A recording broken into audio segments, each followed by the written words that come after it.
Lagyan pala ng hagdanan mga idol, yung itatayong poste. Tulad niya no, nilalagyan niya ng hagdanan. Yung hagdanan na din yan, yun din ikakabit na tubo bitaw yung mga ano. No. Hagdanan niya mga idol. Lagyan na niya no. So, isa, dalawa, tatlo, apat, lima, anim. Siguro, siguro kaya yan mga 12. Kasi kalahati pa lang yan, mataas oh. Tulad nito oh. Mayroon ng hagdanan din. Kasi habog oh. Mga idol. Lalagyan pa niya mga idol oh. Abot siguro yan na 12.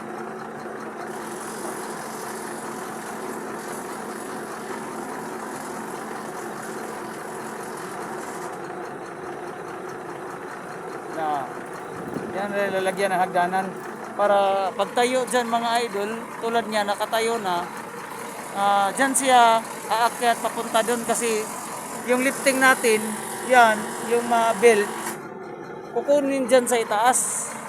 Yan, kaya may hagdanan na yung mga tubo, yung mga mga hagdanan yan, tulad niyan, kinakabit niya. Hagdanan yan papunta sa taas. Kaya mabilis lang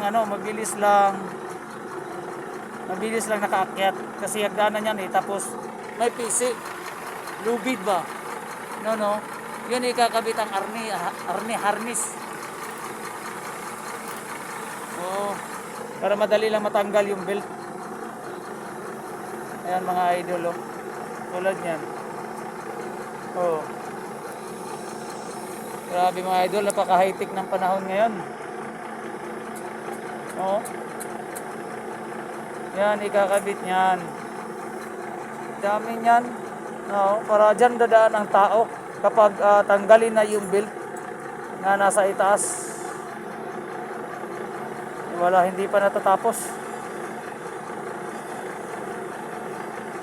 Ang daming ilalagay. Ito pa, ilalagay pa namin ito. Dami po. Lalagyan din niya ng lalagyan din niya ng anong tawag diyan?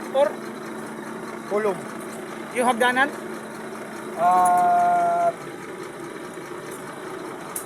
Lagyan mo lang axis ladder.